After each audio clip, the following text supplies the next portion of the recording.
Chapter 15, Bondage with War Dogs. Elder Mahen Dilo. I had spoken with 11 war dogs, and they agreed to remain composed. They would not rouse the soldiers and tell them of our presence. It is strange to meet ghosts, one of the war dogs told me, and yet, they were willing to help in the retrieval of the corpse. They would not fight, the war dogs claimed, as long as no one would touch them. I was relieved when the war dogs agreed. All around me, I could sense the first batch of Nivens rounding the death tents. The large one in the yard was where Joros's body lay. Any minute now, Andoni would take charge and push for the body's retrieval. When the first batch of Nivens was done with their task, Andoni clutched my hand tightly. "It is time, Elder," he said in a hushed voice. "Don't falter now." We ran together in a straight line, ignoring the soldiers that were making the rounds. The mission was so much easier because none of the soldiers could see us. Even if we bumped against them, the most a soldier would do was to scratch his head in confusion. Not that I would want that to happen. Stealth was the key to our plan's success. The tent flaps opened slightly, and ahead of us, some Nivens entered the death tents. I went inside with Andoni and succumbed to nausea. The stench of the dead bodies filled the air. How could Canellans take the stink? How come they had not buried the bodies yet? It had been months, and the decay surrounded us. Andoni moved to where the second batch of Nivens was standing.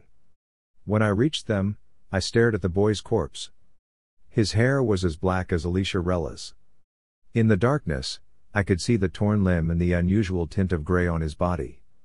It was a surprise that maggots had not taken their refuge in that part of the boy's body that had been torn. What I would do to have the power to preserve death. In reverence, the Nivens took out a cloth and laid it beside the boy. Then they covered him, swaddling him like a baby. One by one, they knelt and offered their respects. The Nivens were an odd lot. First, they declared the family nameless, and now, they offered him a salute that not even a soldier in Canella would be afforded in case of demise. When all had finished their turn, they carried the boy. 2 men ran for the tent's entrance and opened it ever so slightly. Then, the Nivens carrying the boy followed, and the rest of the Nivens did too. Andoni and I came out last. I was thankful for breathing in the fresh air outside, although it felt as though the stink of the corpses had seeped into my clothes. We ran together. Like Andoni had said, we would emerge triumphant in this plan. As we crossed the palace yards, we ran into the third batch of Nivens. Now, they would clear up all traces of our presence here. Andoni clutched my hand and pulled me somewhere else. "We watch them, Elder," he said. "We have to make sure everyone goes out of Canella alive." I nodded, although I knew he could not see me.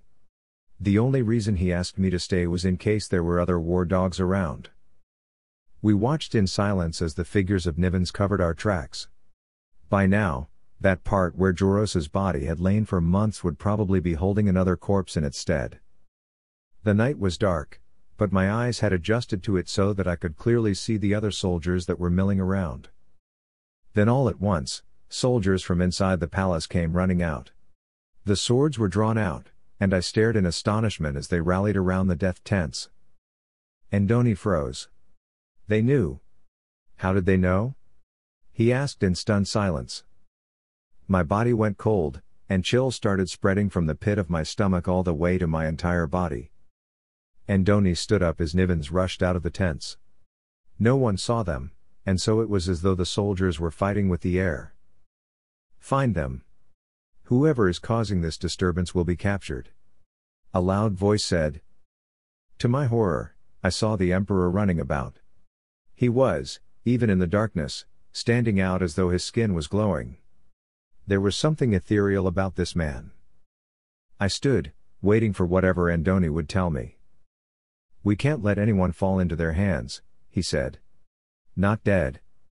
But certainly, never alive."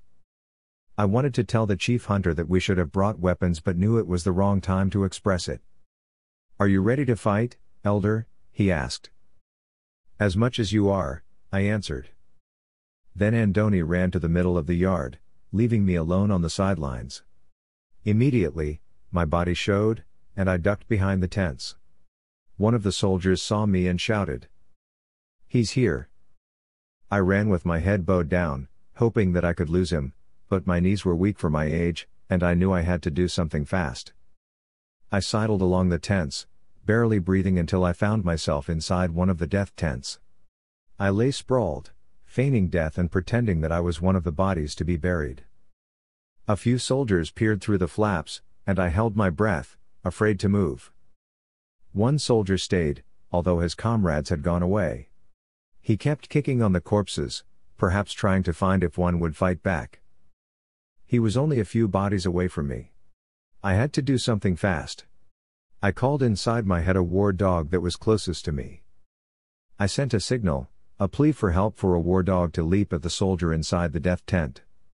To have the war dog tear at the soldier's gut. There is no way this soldier would capture me.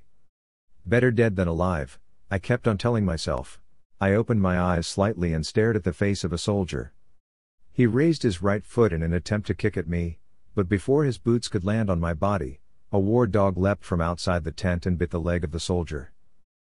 The soldier screamed as the war dog tore at its flesh. I listened to the blood-curdling scream the soldier let out, at the indistinct sound that made him as much an animal as the one biting his neck. The soldiers outside ran inside the tent and saw the war dog mauling their comrade. One of the soldiers raised a sword, and its blade found the dog's neck, instantly slicing the head off from the body, and I jerked as though the sword had hit me directly. My eyesight blurred as a searing pain gripped at me. My arms twitched as though I would die with the war dog, but I knew the pain would only be temporary. I would not die with the dog, but its death would make my life shorter than it should have been. This was my power's curse. When the dog lay unmoving, one soldier checked on his fallen comrade. "Notorious war dog has gone crazy. Elos is dead," he said, shaking his head. "Get outside. The ghosts are making even the animals scared." The soldiers all came rushing out. Their footsteps softened, but the wails outside the tents became louder. When the pain had waned, I crawled and kept low. Outside, I saw soldiers toppling over. Even with their weapons drawn out, they were no match against enemies they could not see. The problem was, I could not see the Nivens, either, and I did not know if they needed my help. Then all at once, it grew misty. The dark sky got even darker before the land exploded as lightning hit the ground. I looked up at the Emperor's figure, arms outstretched as he kept on summoning lightning. If he were to continue with this onslaught, the third batch of Nivens could die. Together with Andoni. I could not let that happen. In a rush, I closed my eyes and spoke with the other war dogs. "Get the Emperor. Attack him," I urged inside my head. Then as the Emperor's soldiers swung their swords helplessly around them, I watched as a pack of war dogs bore down on the Emperor. One leapt, followed by another, and another, until the Emperor fell. The soldiers near the Emperor saw what was happening, and in a millisecond, a group of them started killing the war dogs. All around me, screams were heard. The Emperor's voice rocked the yard as he shrieked in pain before passing out. The war dogs' howls filled the night as, one by one, they fell and died. I bit my right hand to keep myself from screaming as I felt the swords that killed the war dogs lash upon my body. I spasmed, wondering if the death of numerous war dogs would kill me too. My eyes rolled upwards, and I fell into a seizure. My pain kept increasing until finally, it ceased. Some soldiers were running back to the palace. "Bring him to the healer," said loud voices. "He's unconscious." And faster. And summon the healers. Were heard all around me. Maybe, when you're old, this was a fine way to die. If this were to be my last battle, then I would make sure that no Niven would die. I rose slowly and took the sword of a fallen soldier. Then I rushed to fight against the soldiers, hoping that I had not forgotten how to wield a sword.